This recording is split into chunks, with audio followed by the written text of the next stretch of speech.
Hey there, welcome back to this week's episode of Life in 15. Let me start by thanking everyone for the encouragement after last week's first installment. You know, the word encourage means to pour courage into someone. This is truly what your words have done for me. This week, I want to focus on really the marriage relationship, but I'm confident that these principles then can be helpful to any relationship. Let me start with observations about marital conflict and why you shouldn't panic when it happens. Observation number one, realize that conflict is unavoidable. So relax. Good news, you're not doomed if you and your spouse argue. Conflict is natural as forgetting where you put the TV remote. Sometimes people enter marriage with high expectations, only to realize later that happily ever after includes debating over things like the thermostat setting and the best place to park at the shopping center. I read, and it's been reported, that marriage has 3 stages. The honeymoon, the happy honeymoon, the party's over, and let's make a deal. And that deal, I think, on the positive side, is learning to argue without throwing furniture. So realize that in any relationship, over time, conflict is unavoidable. Observation number 2. Hopefully, and mostly, conflict decreases over time. I had an elderly man, which is kind of funny me saying, but he's probably about the same age I am now.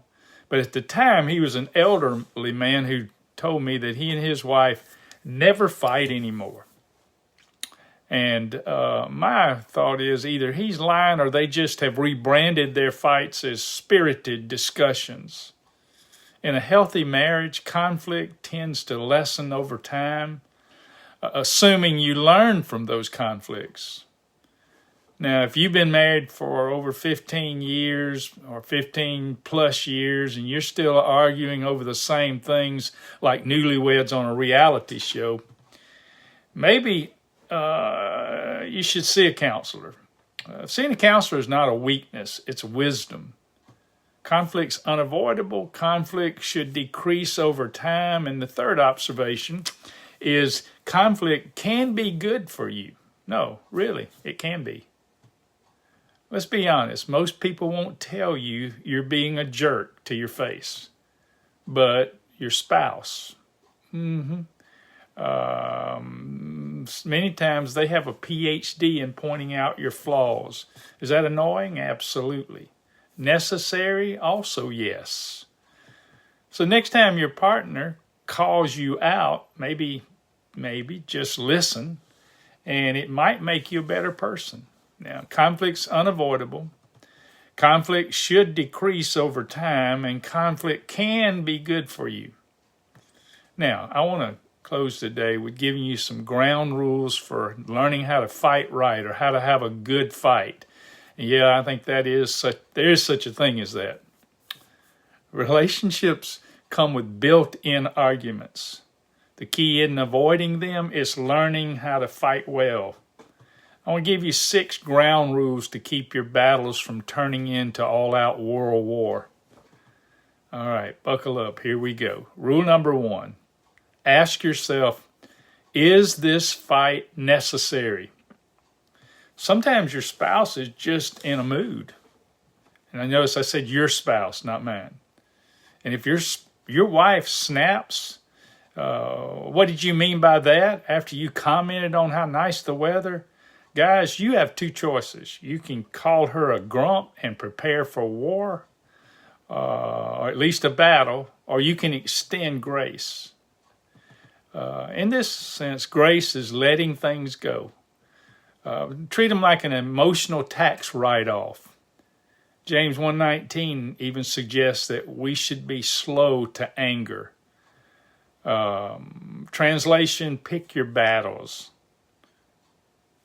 Is this thing necessary? Rule number 2, speak the truth without drama.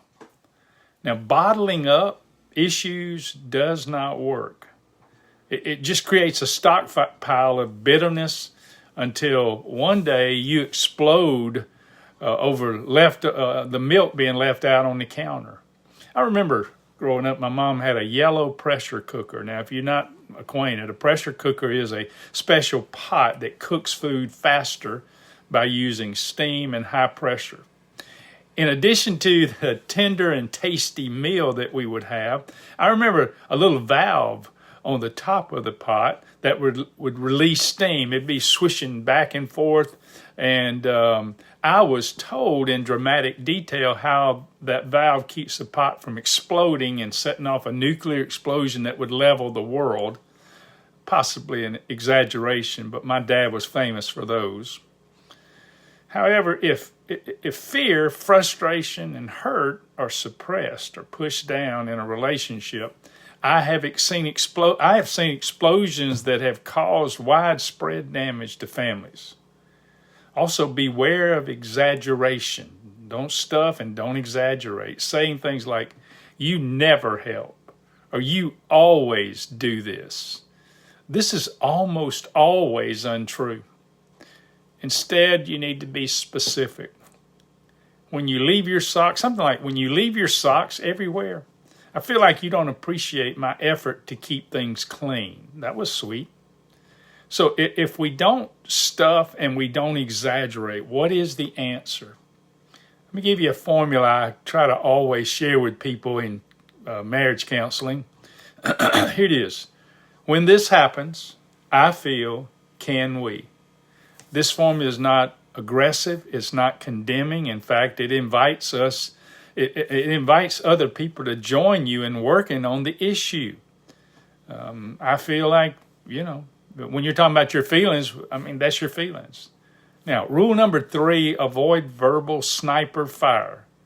Studies have shown, big surprise, that couples who insult each other more often are more likely to divorce. Shocking, right? Words have power. Use them wisely. Ephesians 4:29 tells us, speak only what builds others up. That means no name calling, no belittling, no you fool, unless you enjoy living in spiritual danger, Matthew 5:22 says. Rule number 4, seek to understand before being understood.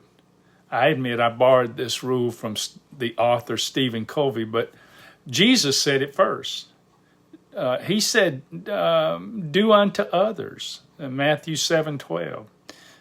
Listen, before launching into your speech about why you're right and they're wrong, try really listening. Understanding each other makes finding a middle ground way easier. All right, let's move to rule number 5, be solution-oriented. Winning the argument is pointless if it wrecks your marriage or kills a relationship. Instead of focusing on who's right, ask, how can we fix this? Romans 14:19 encourages us to pursue the things which make for peace and the building up of one another. Billy Reddy Revised Standard Version, let's not fight over the little things over and over. In my marriage counseling sessions, I encourage the couple to isolate the problem. That's step 1. Step 2 is to realize that the other person is not the problem. The problem is the problem.